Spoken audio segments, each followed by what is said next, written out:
Hello and welcome to Read Brave, a comics podcast. I'm Vinton Bain. I'm Cory Casto. So, Cory, what have you been reading? Well, I haven't been reading Captain America. Oh, no.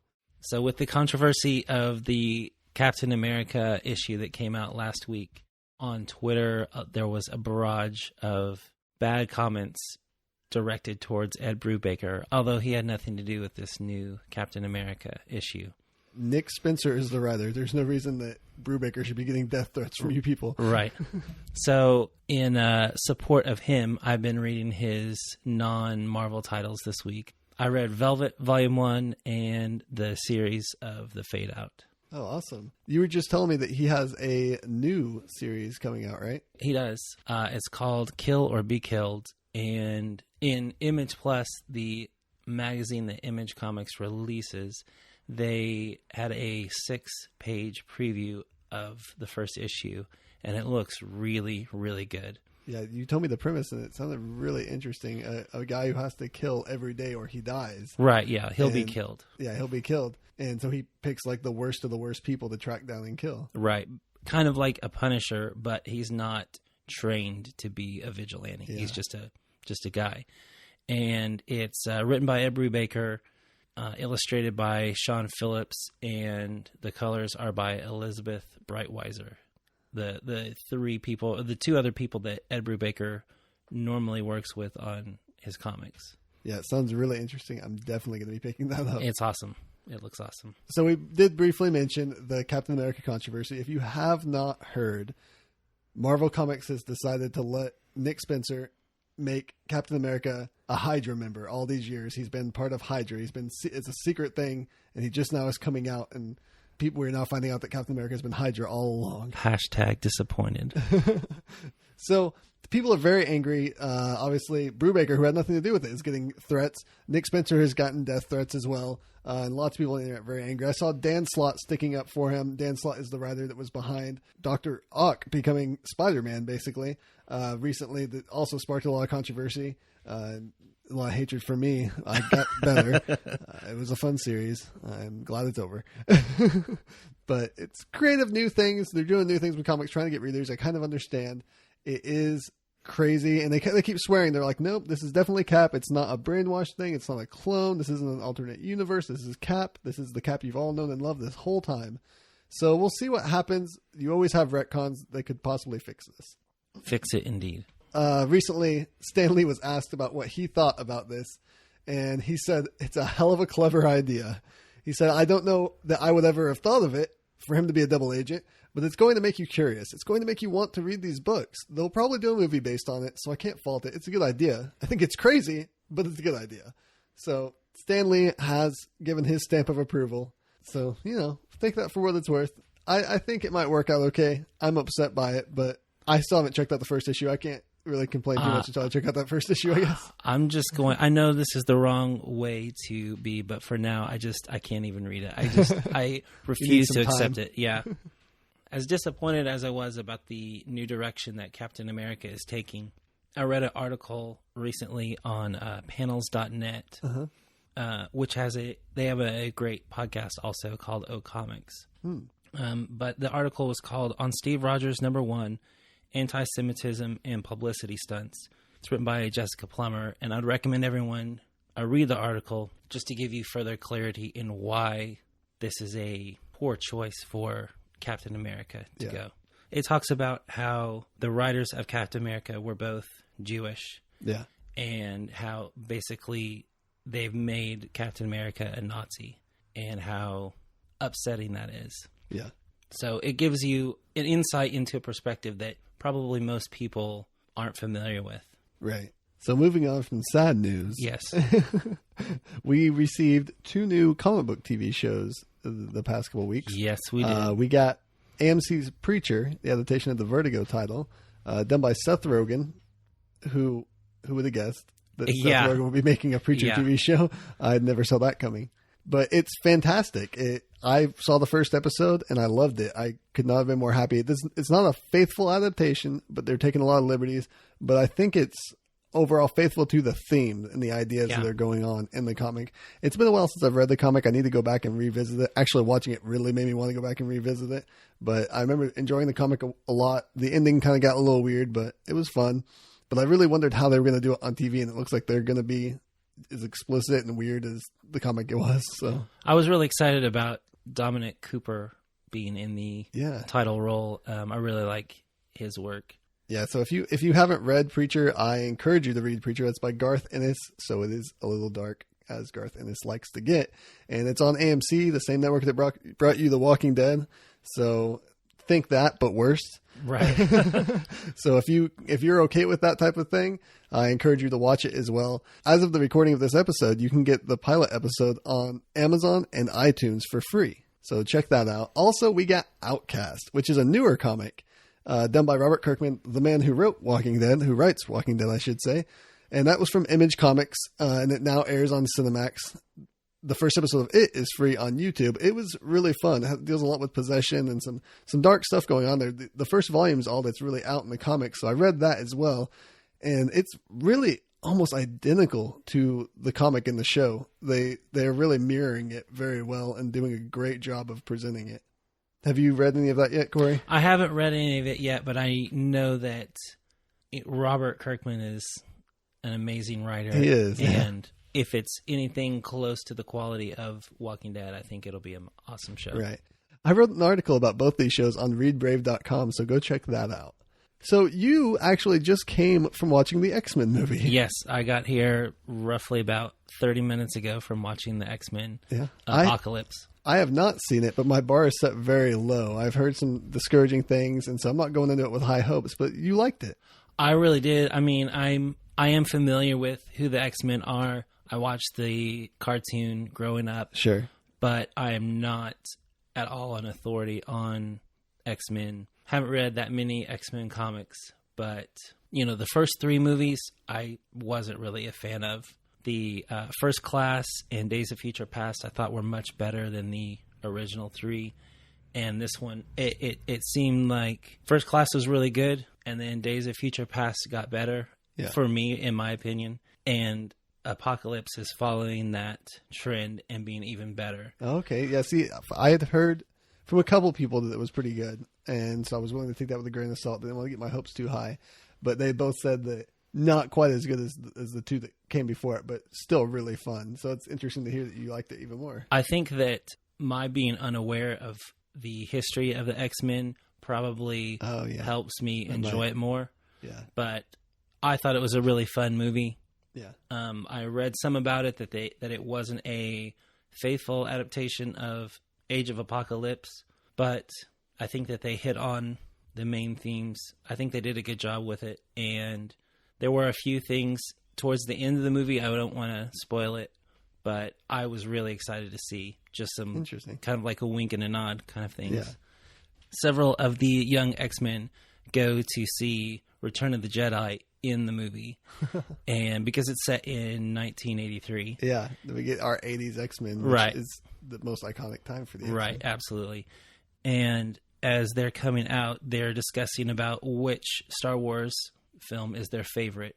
And Jean Grey ends the scene by saying, well, we can all agree that the third movie is the worst, which I thought was really funny because X-Men 3 is regarded as being the worst. Yeah, I mean, speaking of that, I'm a lifelong X-Men fan, and I remember seeing that first movie and being blown away. I was like, oh, they're doing it. This is amazing. Yeah. Because we didn't have anything really. Right, And so it was very unexpected. And then the second one came out, and it was even better. Nightcrawler was on the screen. I was like, oh, he's my favorite. I'm loving this.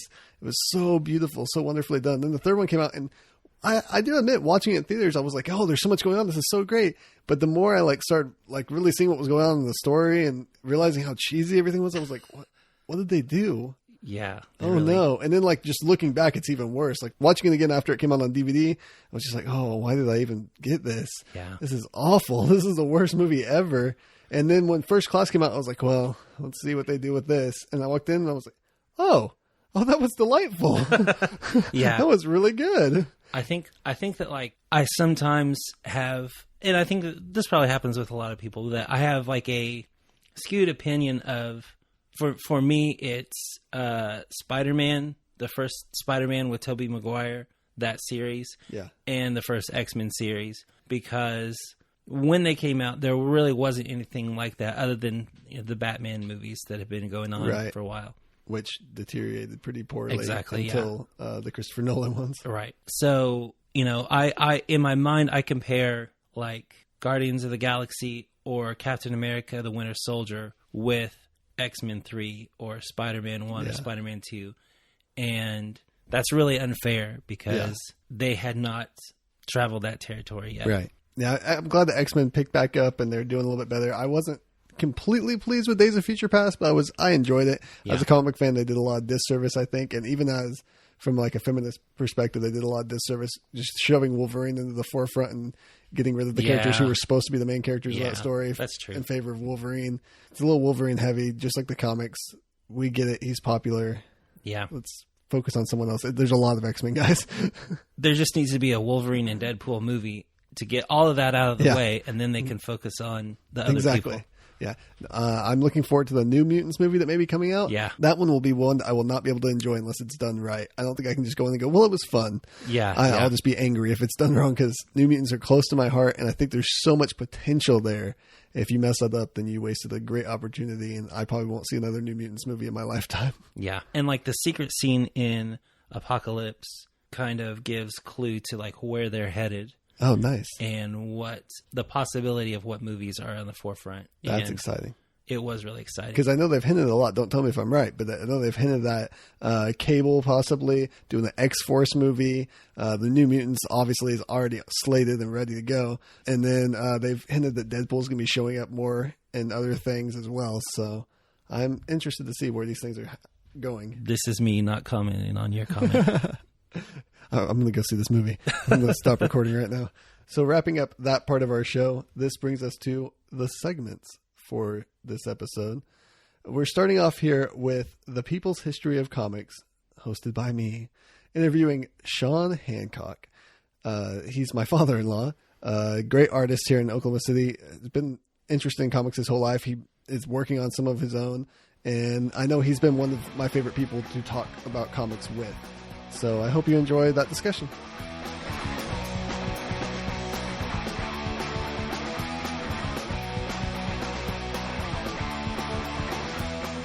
So I'm here with Shawn Hancock for an interview, People's History of Comics. Shawn, introduce yourself. Hi, I'm Shawn Hancock. My name is Shawn, and I am a graphic designer, illustrator, and I do a podcast called Hancock Creative Podcast, or I don't do that by myself. My wife and I and you, me, Vinton, we do the Hancock Creative Podcast, and we run a shop in Guthrie, Oklahoma called Hancock Creative Shop. And I don't know, I guess that's it. We have a bunch of kids, good life. Shawn is an artist extraordinaire. I don't know about that. A Renaissance man of his own time. I would like to learn more about sword fighting, though. If I was a Renaissance man. You should learn more about sword fighting. Get into it. That's what I say. I will get into it. So, jumping into the questions right away here. The first one is, how did you get into comics? / what's the first comic book you remember reading as a child? For me, it's a stretch to say that I'm into comics because I know people who are into comics. It's not a contest. Enjoying comics is enjoying comics. I enjoy comics, and I've been in and out of comics, and so I think my earliest memory of comic enjoyment was, I don't know how old I was. I was a little kid, so this would have been in the 70s. But I got into some Christian comics called Spire Comics. Oh, yeah, the Spire Comics. You remember those? Yeah. And so they had these Archie comics in Spire Comics. Yeah, I was just about to say they were the ones that did the Christian Archie ones, right, too. Yeah. And I really did like those, although, looking back on those now, and sometimes you'll see snippets of them online, and they're really kind of weird and funny. But I liked them at the time. And the first comic I remember reading was Crossing the Switchblade. Oh, right. Yeah, based off the book. Oh, yeah. And then there was also a movie with Erica Estrada and Pat Boone. I did not know about that movie. Oh, yeah. You should see it. I'm sure it's entertaining. Top notch. Yes. Yes, I'm sure. I enjoyed the comic book. I think that was the first one I remember reading when I was, which is kind of probably heavy for a little kid to read. Yeah, I feel like that might be a little heavy there. But, I didn't have very many choices, I guess. But I got into the Archie Spire comics, and then I started to go over to the secular Archie comics. And, the Devil's Playground. Archie comics.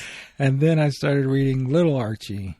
And I actually collected those for a little bit, and I don't know what happened to those. Those just sort of vanished. Then I stopped. Having known you for over 10 years now, I don't think I've ever known that you were into Archie comics at any point. Yeah, isn't that weird? I totally forgot about it. But I was. I thought they were awesome, especially the Little Archies. Those were cool, I thought. I don't know. I don't think I'd be into them now, but when I was a kid, they were cool. And then I started reading Richie Rich, and then those Harvey comics or whatever. Yeah, the Harvey ones. I remember those. But then I stopped. For some reason, I got out of the comics, and I just forgot about it until I was a teenager, 16, 17 maybe. And a friend of mine kept stealing them from the convenience store. He would stuff them down his pants and walk out with them, And at first I thought he was just, being dangerous, like teenagers, living dangerous. Living on the edge. Yeah, doing something really wacky and out there or whatever. But he kept doing it. Like jumping a shark. And there was, like jumping a shark. There was no one around but me to enjoy his crazy right, stunt or whatever. And it's just, I realized he's actually collecting these. I was like, why do you keep stuffing those down your pants? What are you doing? He goes, have you ever read these? These are awesome. And, they were, and I had read some, Batman or whatever, Superman, but I hadn't really got into reading them and, seriously until he introduced me to them. And so he introduced me to X-Men, and he liked Conan the Barbarian, which I didn't care for that, but he was into it. And then he liked Blue Beetle for some reason. I never understood that, but I don't know. But anyway. I've never known too much about Blue Beetle. I have wanted to go back and read some because tangential things that I've heard here and there have made me interested in the character and really? seeing him like an animated form in cartoons and stuff. Yeah, I don't even think I read them at the time, so I have no opinion of that. I just never was interested in him. But I got interested in the X-Men, and so I was really into that whole thing, the mutant thing. So did you have a favorite comic series or a character growing up? The X-Men. The X-Men, definitely. And all the mutants. So I liked, and I don't know how it is now, because like I said, I'm not that into comics right now. I'm more into graphic novels, but I don't know how it is, now, but it's like, I was into the X-Men, and then there was the X Factor, and then this is in the 80s, and then there was the New Mutants. Yeah, it's my favorite series. Oh, really? Yeah. I like New Mutants. I like the New Mutants, especially Bill Sienkiewicz's run. His art is amazing. When was that? Pretty early on. I can't remember what issue it started with, but he did all the crazy like Ralph Steadman looking art where it was like paint splattered and real sketchy looking. And, yeah. I think that's cool. I really liked the New Mutants. I liked. It's weird, but I liked. I think her name was Liliana Rasputin, but it was Ileana Rasputin. Ileana. Yeah, that's Colossus' little sister who becomes magic later in the comics. Yeah, and she was like in this underworld thing or something. Yeah, because it's an alternate reality version of her because his real sister died, and then they brought her back with this alternate reality where she grew up in a hellscape. Yeah, hellscape. Well, I didn't even realize that she had died, and I must have missed that part. But yeah, anyway, if I'm remembering right, it's not his. It's an alternate reality version of his sister. Yeah, but anyways, I liked her storyline. That was interesting. Yeah, I've always been interested in her. And I liked him. I liked Colossus. He was cool. But anyway, but then I really got into Daredevil. I like Daredevil. And I like Batman but mainly I think I was probably really into Daredevil. But X-Men, Daredevil sort of went back and forth. Has that changed since you've grown up? Do you currently have a different favorite series or character? No, I'm still into. Yeah, he's still stuck there. He's still over it. I'm still into the X-Men Daredevil. That's pitiful. No, I mean, I still love X-Men and Spider-Man. It's still my favorites. Yeah. And I had a Daredevil phase that's still there with me. I still have great respect for Daredevil. Yeah. So, question 3. How have comics affected you? / is there a comic arc that has had a big impact on you? Well, the only thing that really, I think, comes to mind, and I don't know why it made an impact on me, but I think it's called Daredevil Born Again, I think. Yeah. It's a graphic novel now, but it was a series, that was by Frank Miller and David Mazzucchelli did the artwork. Yeah, it's one of the best Daredevil stories out there. I love that story. And the thing is that, whenever they converted it to a graphic novel, the paper is white. And so it's not on that newsprint. So the color is like way brighter than I remember it, So if I look at the graphic novel, I'm not as into it. But if I go back and look at it in the comic book form, something about it softens the colors, and I really like that. But I really love David Mazzucchelli's art. I think he's fantastic. And that story was great. And I don't know what it was about that story. I think maybe just because Daredevil is just beat down, because his identity is revealed to Kingpin, and so Kingpin comes after him and makes his life miserable. Yeah, that's when Daredevil got really dark and kind of stayed that way for the next 20 years in this dark depression of depravity that he was stuck in. Oh, and, really? Yeah, he just stayed this really dark character. And because he didn't start out that way, it was more of a bright, all comics started out pretty bright and happy. And Miller took him there. And that's when it got really popular, because he was on the brink of cancellation before that series. Oh, I didn't know Miller, that. Really? Saved the character by bringing in this dark grittiness to it, which was what the 80s was crying out for, and that's what was popular then. Well, I think maybe that series is what got me into Daredevil. And so then I would go back and get some back issues occasionally, but I think I didn't really notice the transition. I just thought he was dark all the time. Yeah. But that series, for whatever reason, was, I don't know, it meant something to me. I don't know what it was. Sometimes that's how it is. You just latch on to something. You don't, subconscious or something. Right.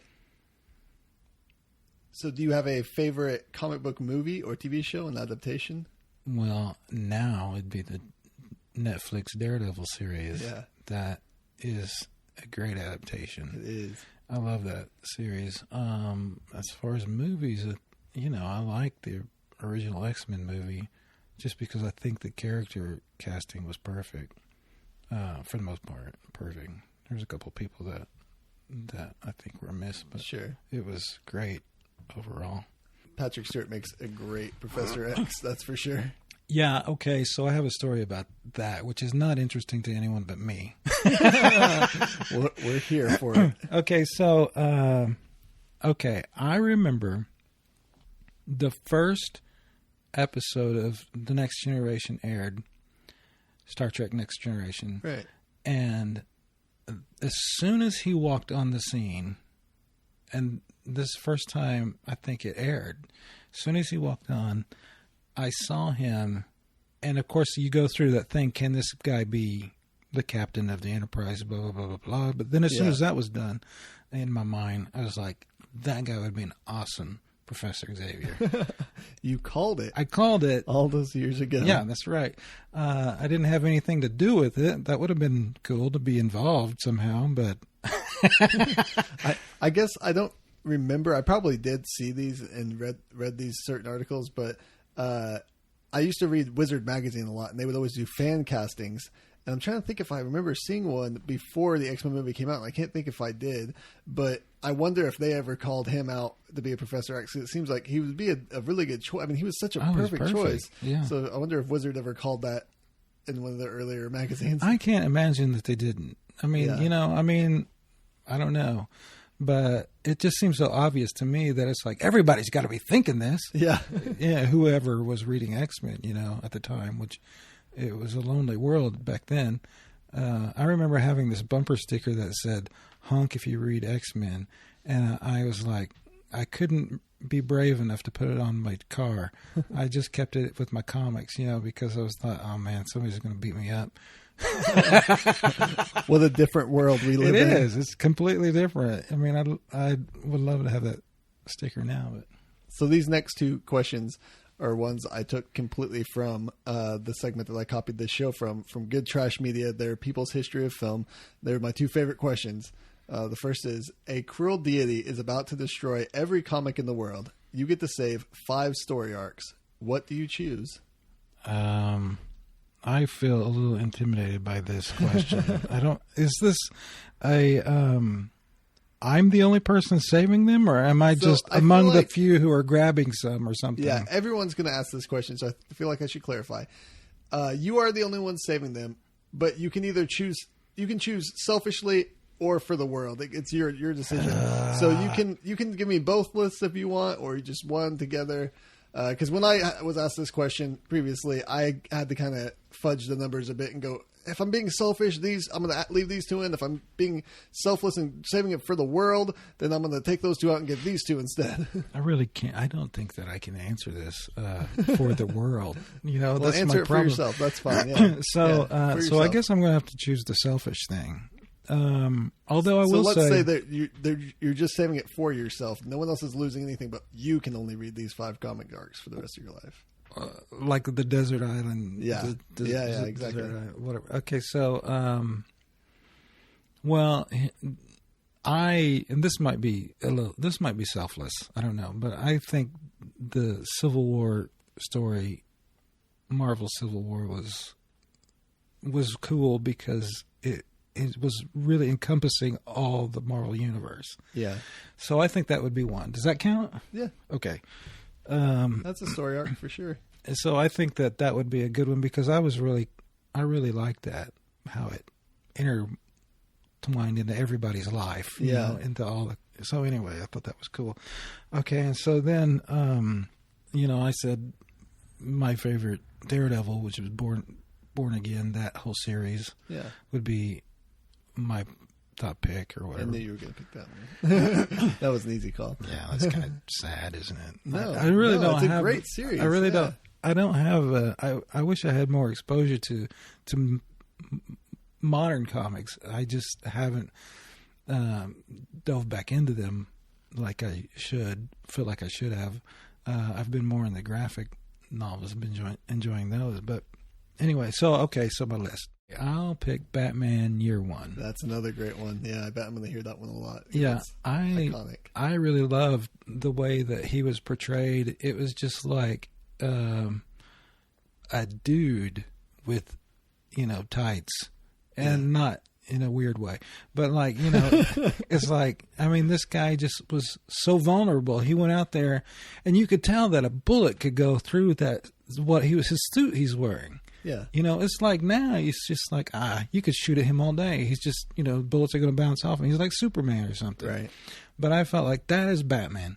He's just out there in his underwear or something, fighting these guys. And I thought that was awesome. Putting it all on the line. Yeah, but the artwork was amazing in that. And then this is going to be weird to people, I think. But I would also pick Batgirl Year One because...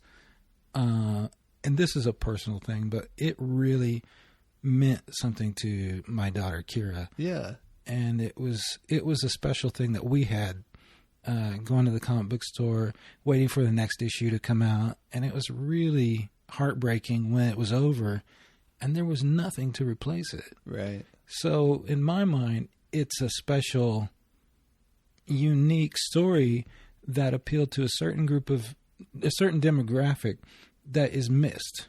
in the comic book world, in my opinion. Yeah, and I think they're getting better at that. Yeah, at they the time, definitely. When that came out, there wasn't a lot for that age group and that gender, really. Yeah, and I think they've definitely seen the need for that, and there are, some cool stuff out there. In fact, my other daughters are getting into Miss Marvel. Right, yeah, Miss Marvel's a big one right now, which is so good that we have something like that. And that's really cool. And the fact that it's diverse, I really like that about it. That it's not about some, white dude. Right. Whatever. But, and then, okay, and I don't even know if this qualifies as a story arc. I mean, maybe it does. But every time the X-Men encountered the Brood, do you know? Yeah. Do you remember the Brood? Yeah, the Brood saga was its own little thing as well. It's probably stupid if I went back and read it again. But for whatever reason, when I was a kid, I loved that when they would encounter them. It was almost like they'd encountered aliens or something, Yeah, I mean, it was a lot like the movie Alien. I mean, there was a lot of similarities in the way they would introduce the Brood and that darkness and that horror genre to it. Yeah, and that was what was cool about that, was it really added this element that hadn't been there before, in my opinion, anyway. And I felt like they were really challenged, Yeah. It's like, this is really an unknown territory, almost like when the Borg showed up in Star Trek. It's just like, oh my God, what's happening? This is so, this is different, completely different. Exactly. And I felt like that was what happened to the X-Men when the Brood came along. And I would love to see that in movie form. Who knows if that'll ever happen, but it'd be cool, I think. So you mentioned that you've been reading a lot of graphic novels recently. Did you have a separation between comics and graphic novels when I asked this question? You could have included graphic novels if you wanted. I just wanted to make that clear. No, I did have a separation for some reason, and I think I always have that mental separation. Yeah, it's totally on the table. Yeah. Because, I mean, we could have people come in that don't read superhero comics at all. They only read graphic novels, and all these questions still apply to them. Yeah, well. And I guess I didn't think about it that way, but yeah, I mean, but honestly, I don't know. If I was talking about graphic novels, I would definitely set aside Blankets by Craig Thompson. Yeah. That is amazing graphic novel as far as I'm concerned. Yeah. Artwork is amazing, and the story hits home for me. I like Doug TenNapel. Is that how you say his name? Yep, I think so. TenNapel. I like everything he's done. I've liked. I don't know. I'm gonna stop there. I like just about everything I've read from. Is it First Second? Is that the name? Yeah, the publisher First. Yeah, Second. First Second. They put out a lot of cool stuff. I love their stuff. Pretty original stuff, really. Yeah. And so anyway, I don't know. I'd probably hit something in their publishing world, something. So you can have drinks. This is the other question that I stole. You can have drinks with one comic character. The character, not the actor who played them or a historical person they're based on. Who is it? I picked Professor Xavier. Oh, interesting. Did you guess that? You wouldn't. I wouldn't have guessed that, no. Because I think I always wanted to be him, minus the wheelchair. Yeah. I like that he's this really smart leader who started a school for gifted people. And what I think is interesting about that is that he didn't have to do that. Well, yeah. You know what I mean? And I know it's just all, in the story or whatever, but it's like, I think that says a lot about a guy who, has this power that makes them like leaps and bounds way above, superior to other superheroes, in my opinion anyway. And yet he decides to nurture and care for upcoming beings with superpowers, Yeah. And I think there was something really admirable about that. And I kind of want to be that guy, sort of. So I think I would enjoy having a conversation with him, even though I'd probably be dull to him. So what do you think about all the people who kind of hate on Professor X? They talk about how he was a jerk in the comics. Have you heard those complaints? Have you heard people talk about that? No, I mean, I haven't really heard that, but I can see why they would say that. Yeah, that's a big thing right now. Well, it's a big thing in general. On Jay and Miles Explain the X-Men, that's something they bring up pretty often. And I think Miles kind of loves Professor X. He's got that deep love for him. And he's like, I know he's a jerk, but I love him. And it's more Jay who's like, he's a total jerk. You should just forget it. They do make a lot of good points on it. I mean, he fakes his own death pretty often and just never tells anybody. And then he goes away. Constantly tricking people. And then some of the dialogue, I mean, I think it's just a product of its time. Yeah. He talks to the people like he's their dad or something, like this mean teacher with a ruler or something he's going to smack you with. Yeah. And like they bring out one point where Wolverine does something and he basically tells Wolverine to go to his room or something. He's like, you're talking to Wolverine. He's like, he's not your kid. What are you doing? Right. He's not even part of your school yet.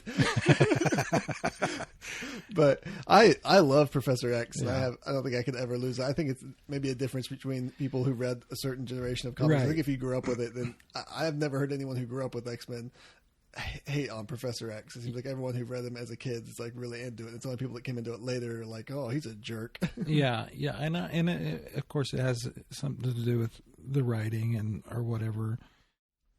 Maybe it's that I love the idea, more than the actual right. Personality. I think that probably gives a lot to it because I think that's where we are in comics right now. They kind of treat Xavier like he was like this savior of mankind and this great leader. But if you look back in the comics, it wasn't always necessarily that way. But it's because that's right. The idea that people hold, so that's what they just go off in the comics now. Yeah, I mean, and that's how it is with people of history anyway. It's like that's true. If you look at how great so and so was, but then you think of them that way, but then you go and you actually find out the details of that person's life. They become human all of a sudden, and so you just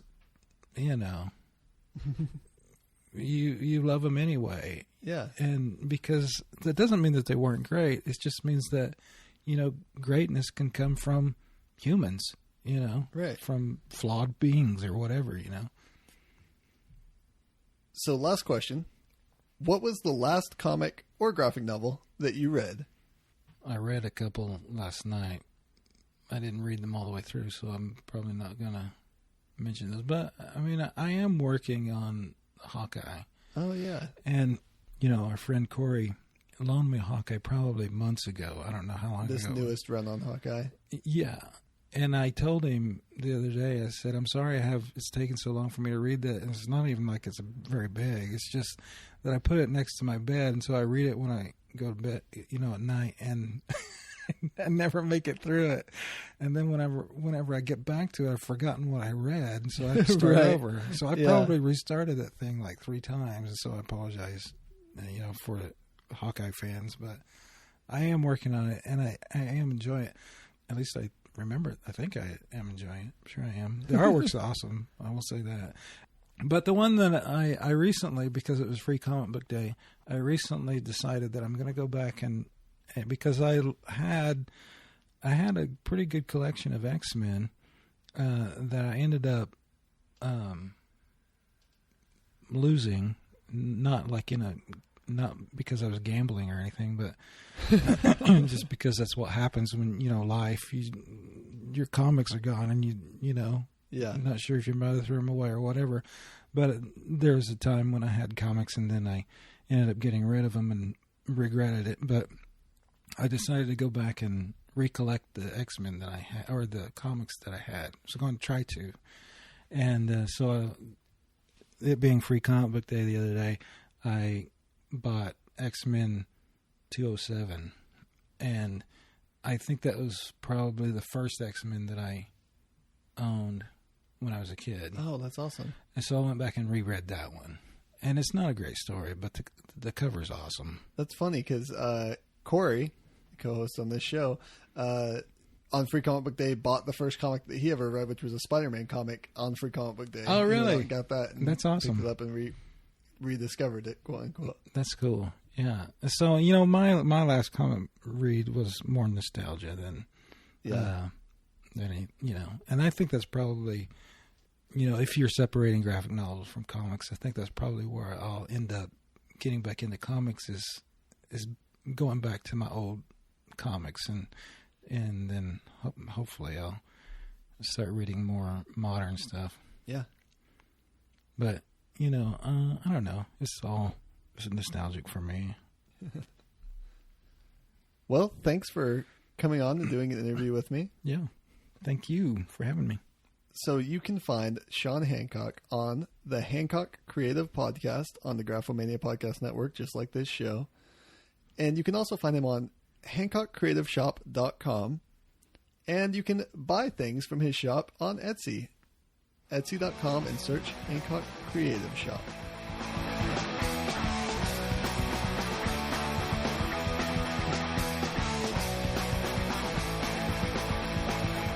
Okay, for this next segment, Vinton and I interviewed a local comic zine creator, Edgardo George, about comic zines and comics and community, and also about the value of looking at your receipts.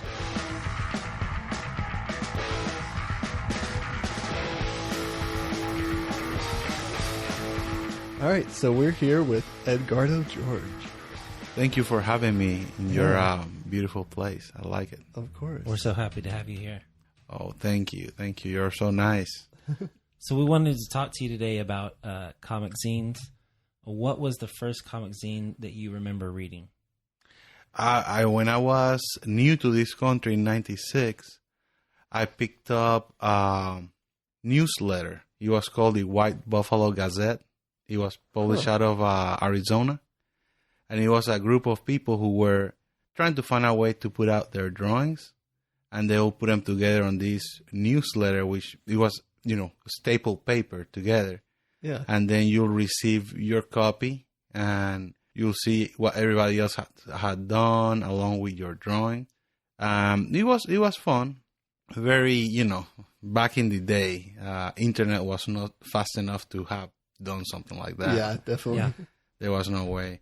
So between that and like indie publications like Milk and Cheese, and like other Slave Labor and Drone Quarterly, which is more upscale, but indie still. I kind of got into it. Like, I want to read up on zines and see what's going on. And I like that some of them were about punk, some were about the government, a wide variety of uncensored, unedited stuff. That's awesome. Do you think that was your entry point into creating zines? That seeing this made you want to start creating your own zines? How it got started for us, it was Lance and I got together and we're like, when you want to get your artwork out there, but you don't really know what the best venue is, because there's group art shows, there's galleries and all that.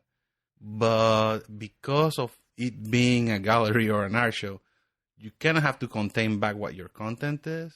Like you're not gonna show up with a drawing that has like, I want to talk about politics. Right. It'll make some people uncomfortable. So we decided to make our own zine, and we started with the punk one as a test. Yeah.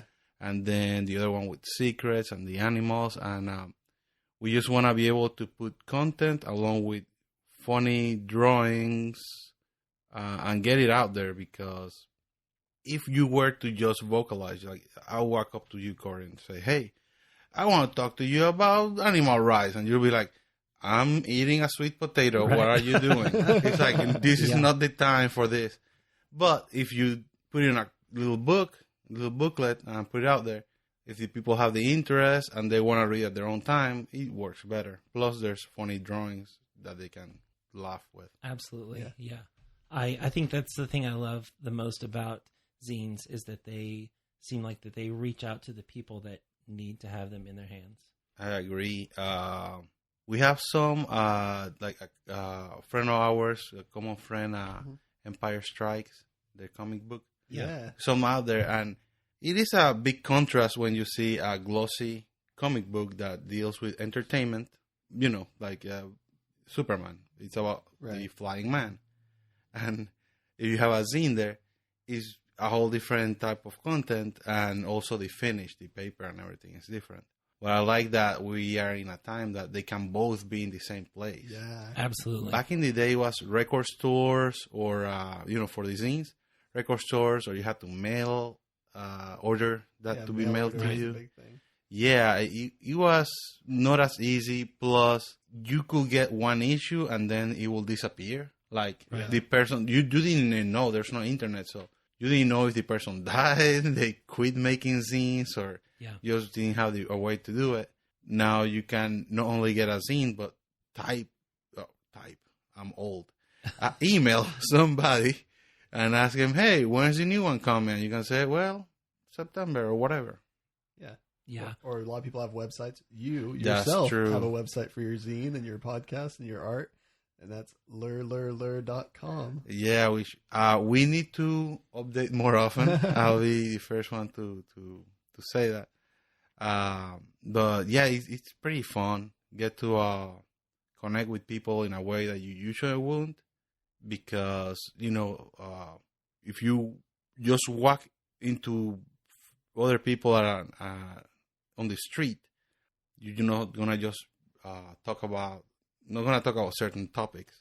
But if they read the comic, the zine, and we run into each other, then they can be like, "Oh, dude, that thing you talk about. Oh, I don't agree or I disagree." Yeah. But at least it starts up the conversation without being awkward. Really builds community. Mm. So, what other comics do you read? Right now, I'm enjoying. I want to talk about the ones that I'm enjoying. I want to talk about one that I didn't enjoy so much. Been reading The Animals, which is about vets coming back. Oh, but the vets are portrayed as apes, like Planet of the Apes. Yeah. It's a gap. Yeah, the humans. What did I call it? The animals. Animals. I just read The Humans because Cory loaned it to me, actually. Yeah. Yeah, it's good. And I messed up the title. The Animals is the band we were listening to last night while drawing. That's what's happening. Well, yeah, that's a great book. The art in there is amazing. Yes. It's stunning. It deals with real things. You know, it's that flavor of like, oh man, I've never been in a bike gang. I've never been a club wonder, or never been in the armed forces. So being able to read that perspective, it's, it opens another window in your head. Yeah, definitely. It's great. I really liked how I remember watching like a biker movie from, I don't know, maybe the mid 70s, and reading part of Hell's Angels, the Hunter S. Thompson book, and how the humans just fit in so well with those other two things, that they seemed so natural that it was like a realistic account and not just some story that someone made up, I felt like they really did their study. Yeah, it feels very real. I was reading about also, it got me to reading up on biker gangs, and a lot of them have the base of people have been in the armed forces. They come out and they're looking for a brotherhood. Yeah. They look for something in common, and they find each other. And instead of being a biker club, it becomes a biker gang because of certain situations. And for better or for worse, at least they find each other. Right. There's conflict between the groups and everything, but knowing that and reading the comic, it's like you're there. It's amazing. Do you have like a top 5 comic zines? For zines, Mm-hmm. Well, I won't probably be able to say by title right now. I'll say this on September, which this is not a good way to do it because some people listen to this after September and it won't matter. Okay, try to pick up local zines from around our town, Oklahoma City. Yeah. There's some done by Clint Williams, some done by Vinton and Tessa, some done by Reagan, Kloiber. I mean, I can go for a long while. Yeah. But try to hit up, certain places are on the plaza, certain places along 23rd Street, and you'll be able to find good zines. I don't want to give anybody preferential treatment because each zine has a different topic. I cannot put them side by side and say, this one's better than this, because sometimes the artwork doesn't, they're different styles. Yeah. So you cannot compare them. The topics are very different. Some are autobiographical. Some are jokes. Some are political. You can't really put them side by side and say one better than the other. But I'll recommend people pick them up if they have the curiosity. And, it's like picking up a comic book, but you kind of like going into the darker part of the room where the books are, and you're picking up the ones that have more secrets in them than a comic book. Definitely. Yeah, and you were saying September because we're having a zine fest in September. Correct. Here in the city that Clint's actually putting on. I'm really excited about it to see all these people coming together and sharing the things that they've created all in one room. So you don't have to track them down anymore. You just go to this one place and you have everything there. And being able to like meet people that are doing things around town that I get to only see some of these folks like twice a year if I run into them. And these are people I want to spend time with and talk with and talk about ideas and laugh with. But, if you're making a living of your art or you're trying to, after hours, make art, your time is limited, Yeah. Right. So I don't really, they're busy or I'm busy. But I'm looking forward to this like a little kid, like it's Christmas. I can't wait to have all the buddies, art buddies in one room. I gotta save up all my money so I can buy all the zines. Right. Yes. I'm going to have some for trade, because at the end of the day, I don't want to have a closet full of zines. Right. So I want to trade with the other people who make them. It will be fun. And maybe even an after party or whatever. Just get together, eat pizza, tell jokes. Whatever. Yeah, and then find people to collaborate with for future zines so we can all come together. Yeah, and there's so much that can be touched upon. I mean, it is an election year, regardless of how this winds up. The result we get, it will give us more reason to speak up. Yeah, maybe through the zines or podcasts, however. But it will be more important to be vocal and not be shy about putting out their material that deals about what's affecting our region, at least, or our state, which, not a pleasant talk at dinner time, but it needs to be spoken about. Yeah, definitely. Well, this is off subject, but Vinton had mentioned earlier, or just said something about collaboration, and I wanted to know if you had like a dream collaboration, if you could work with like any person, even someone out of our area or whatever, It's funny. There are some people that I think I want to collaborate with, but here's the thing. I've learned through life that sometimes you have to separate the artist and the art. Sure. Sometimes the art looks like it'll work together. You put two people in a room that you think this is going to work out, and it's the personality clash. Yeah. That sometimes it's because they're too alike. Like sometimes what you dislike of another person is what you see in the mirror that might annoy you, like, oh, that guy never shuts up, which probably me. And then I'm like, oh, that's what I don't like about that person. It's the same thing I do. So I'm always gabbing up. That's usually how it works. Yeah, or to opposite, where it's like, oh, we just can't work together.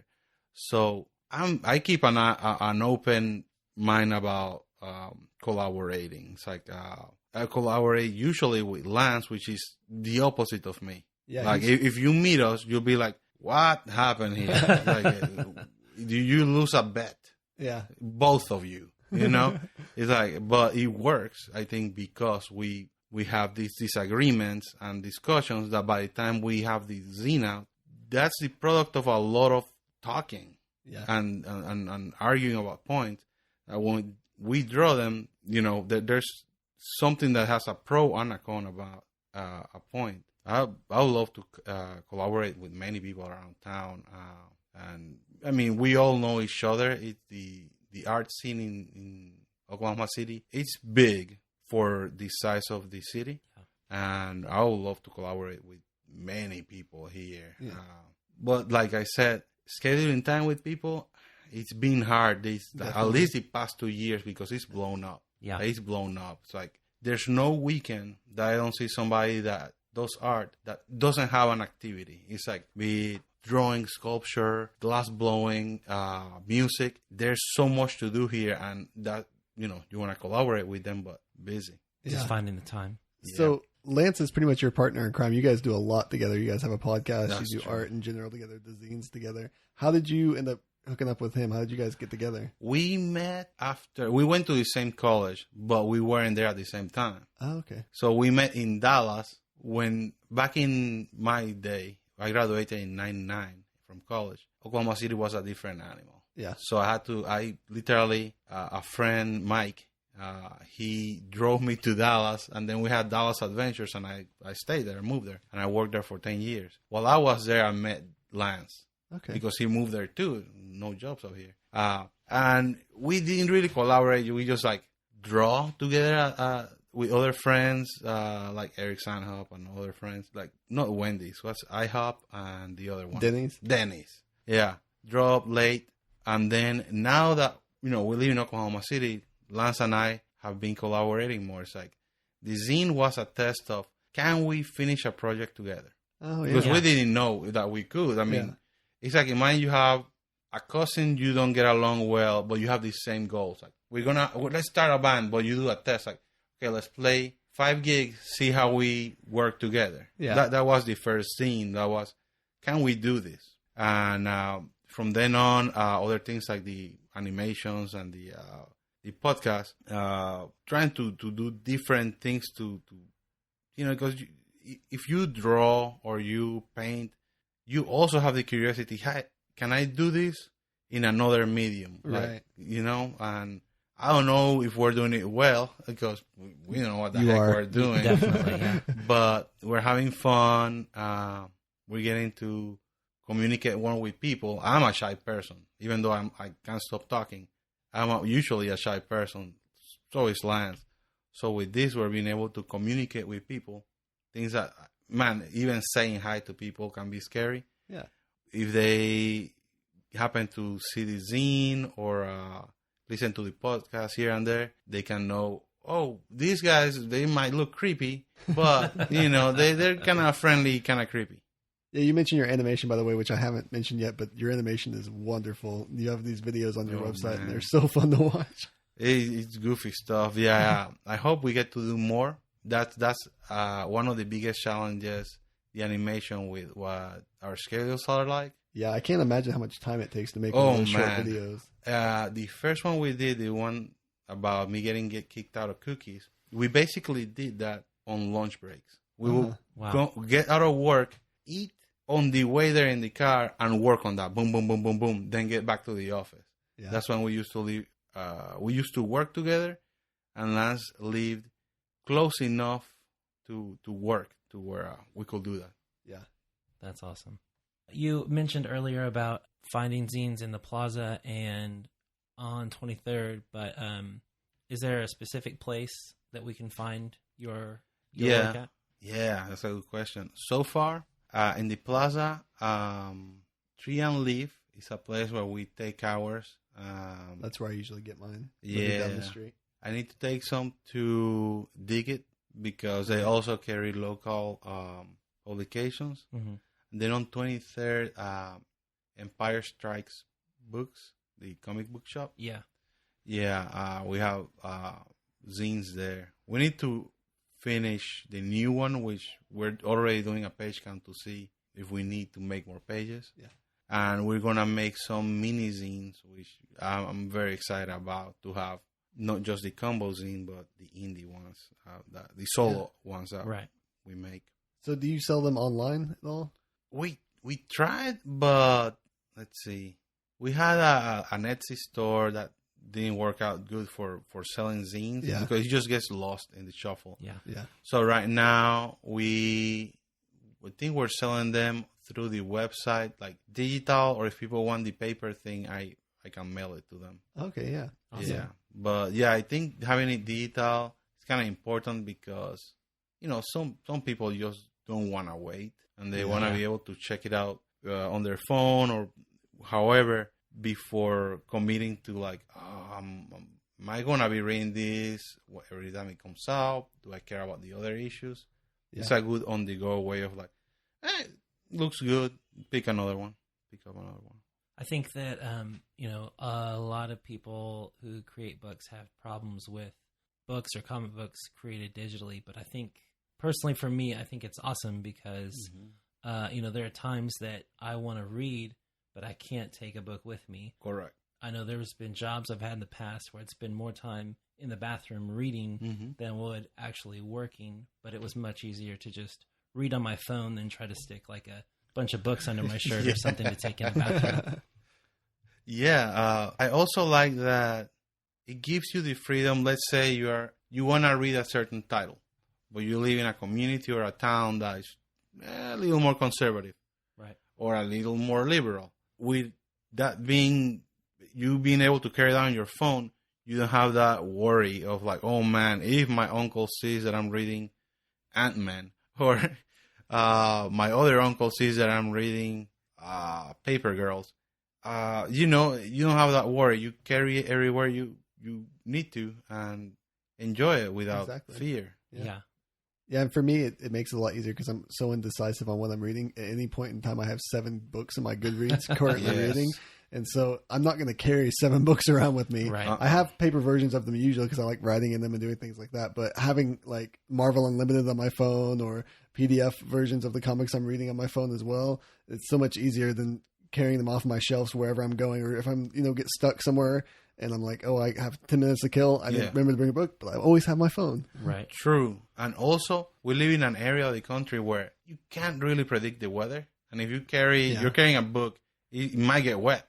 Right. Like, I don't know if it's going to rain today or not until it happens. Yeah, I need to look into putting my zine out digitally. I haven't done that yet. Yeah. I just did a short 100 run. Another, I'm almost out. Yeah, another thing is it might, nothing's guaranteed in life. It might reach more people digitally just because of that. Because they don't have to deal with ordering or paper. They can anonymously do that without having contact with the author. That's the other thing. It's like sometimes filling in an order form or asking for something in paper and giving somebody your mailing address or your physical address, some people find that too much too soon, Yeah, I mean, I used to work retail and just asking people for their zip code, which there's no way you can find someone by their zip code. Correct. Zip codes are huge areas. Yeah. They go, you're going to steal my identity. Like, Exactly. There is no way I can steal your identity from a zip code. Yeah. But people are very private. Yeah. Definitely. Always check your receipts. Here's two incidents that happened to me while ordering food. One of them was in Texas. I went to Sonic, picked up some drinks for the people at the office, was going to go back, look at my ticket, and it says, what was it? It was $120 something. And I'm like, what is going on? So I asked the girl and said, oh my goodness, I keyed an extra digit. Let me fix it for you. And otherwise I would have drove to work and then I'll find out, whenever the bank's like, dude, you're screwed, They judge you for spending over $100 on Sonic. Two, they judge you because you're out of money. Yeah, just completely. So check that always. And the other one was, there's a local eatery here that they sell waffles and chicken. Yeah. And if you check the receipt at the time I was going there, on the receipt, what's printed is your full, your name and your credit card number if you use a credit card. Oh, no. Yeah. So when I saw that, I was like, dude, this is just trouble waiting to happen. So it's like, hey, give me my receipt, see this thing here. And they're like, oh, all right. I don't know if it got fixed or not, but it's one of those, like, check the information that's on that piece of paper because you can avoid an overdraft and, whatever. What a tangent I've taken us on. You've given us life advice. So is there anything else that you'd like to add about comics or comic zines? Oh, yes. About comics, I would like to say that I hope the writers fix what they're doing with sidekicks because their sidekicks are starting to all feel the same. They're all hackers. They are all the computer savvy, sassy sidekick. And pretty much, I don't know, it feels like they're just being treated as funny furniture. Like, when I need to hack into the system or I need this, exposition talk, that's what the sidekick's there for. Yeah. Until somebody needs to be kidnapped. About zine comics, man, there's so much good stuff out there, and I hope more people pick up on it and start putting their drawings in little books because, we're quiet, shy people when we grow up doing drawings and all that, and this helps you break through that. Like being able, once you get your stuff out there and you don't know who's reading it, like it's a relationship where you put it out there, somebody you might never meet is the one doing the reading, but but you got it out there, that helps you break down that barrier of like, not all of it, but some of it, of that doubt, that hesitation, that will they like my stuff? I don't know if people like my stuff, but they do. It's but I like making it, and the best moment that I felt when making the zine was the Plaza Festival 2 years ago. I saw some people walk out of Tree and Leaf, and they were very young, and they had the zine, and they're actually reading. I was like, you know what? That's exactly who needs to be reading this. That way they can go to their parents and ask, hey, why did we do this in World War II? Or, Daddy, why does this animal behave this bad? It's like, some people will read it who are older and have never wanted to think about something. Some people are younger and haven't had the time yet to think about something. And it just opens up a conversation. Well, thank you for coming today and talking to us about comics and zines. Yeah. Thank you for giving me opportunity. And I know I talk kind of long and ranty. Not at all, no. But I'm glad you are patient. So do you have anything you want to plug? Your website, Ler, that's LER.com. Yeah, I think that's pretty much it. I don't want to like plug things that have happened before or after the podcast happens, because I'm thinking podcast brain. It's like, yeah, the website will be there, but the projects will be before or after. Right, so, but thank you for having me. Yeah, check out that website. He has some animation on there with Lance, the zines, their own artwork as well, and a podcast on the Carpenters. We've only just begun. Yeah, we go line by line explaining what the lines are to us and about the writing of the music, and we also taking on some wild tangents. Yeah, I highly recommend it. So where else can people find you on Instagram, Twitter? Oh yeah, Instagram and Twitter. My name or handle? Yeah, that's egg. Like the food, the thing that comes out of chicken. Egg OKC. That's pretty simple. Just 6 letters. Same thing with my website, but my website is more like a portfolio thing. Might be too boring to plug. No, check it out. It's never too boring. Yes. And Lances is Lance, like the thing you stab people with if you fight dragons. And that's his, I believe, his Instagram and the other thing the kids use. Twitter. The Twitter. Yeah. The Twitter, yeah. All right, awesome. Thank you. Thank you.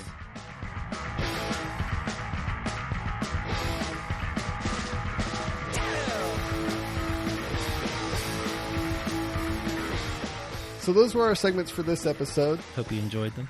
In closing, Cory, do you have any things you would recommend for our listeners to read? Yeah, I picked up recently the issue 7 of The Beauty, and if you haven't read that series, it started last year with issues 1 through 6, and they took a brief hiatus.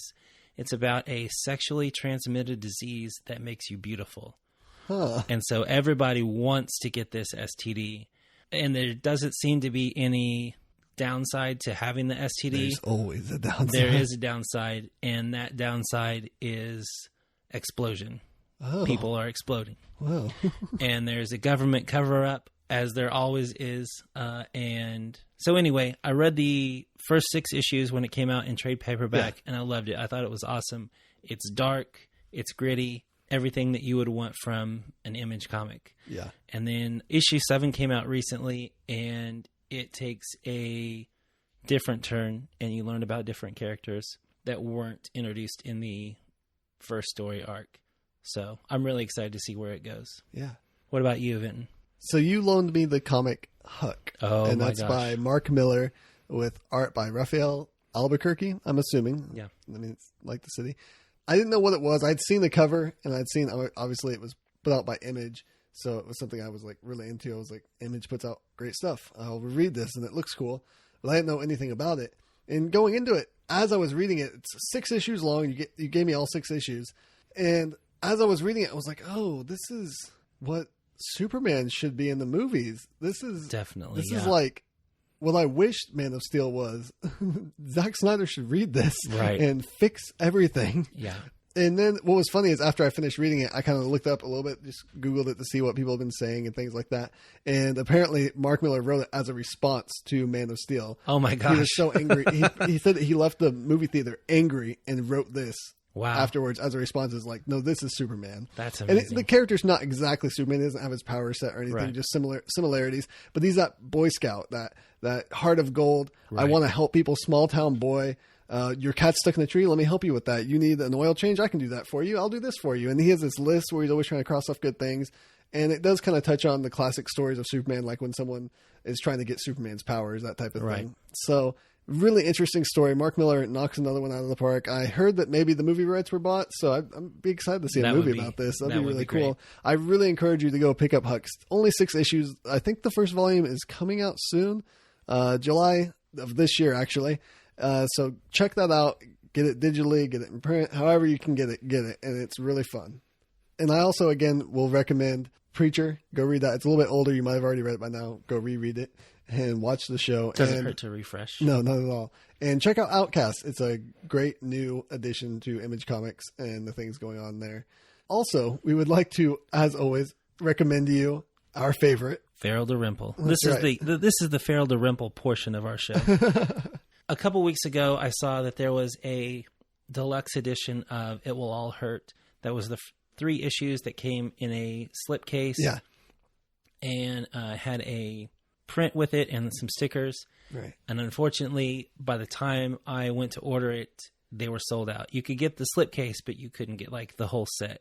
So I just ordered the 3 comics with intentions of going back to get the slipcase. But I got an email this morning saying that it would be in the mail this week, and I'm really excited to get it in the mail and to read it. Yeah, I actually got the slipcase. Oh, my gosh. I happened to get on Instagram and saw that he was selling something like that. I was like, what is this? I need this. That's awesome. So I also got the redone version of Pop Gun War, like we mentioned in the previous episode. So I'm going to be rereading that soon. And as always, we would like you to read the Wrenchies. Please read the Wrenchies and fall in love with it and join us in our reading of the Wrenchies every day, all the time, always. Never not the Wrenchies, always the Wrenchies. The Wrenchies is so amazing, and I know that we talk about it on every episode, but if I could go back in time and give myself a graphic novel to read, I would read that one first. Yeah. Just because it gives you a great frame of reference into what a graphic novel should be. Right. And what graphic novel storytelling and what graphic literature should look like. Yeah. Well, I think that'll do it for our episode today. I've got to go watch X-Men. I'm going to go read the Wrenchies. We'd like to thank the Scurvies for their music. Check them out at bandcamp.com/the Scurvies. I'm Vinton Bain at Fleshy there on Twitter. I'm Cory at Cory Lee himself on Twitter. See you next time. See ya.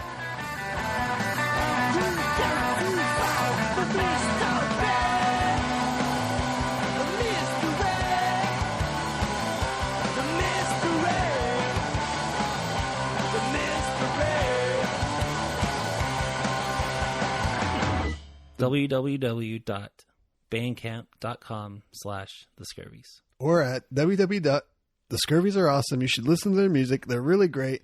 Everything else is dumb. Everything else is dumb. .org. From Alaska with all the punks. .org/com/ add more other words here. It's not a mystery how awesome they are. .com. .gov. Bomb.com. Bye. This has been a Graphomania production. If you would like to hear more podcasts, go to graphocast.com, graphocast.com. Follow us on Twitter at Graphocast and like the Graphomania page on Facebook for news and updates.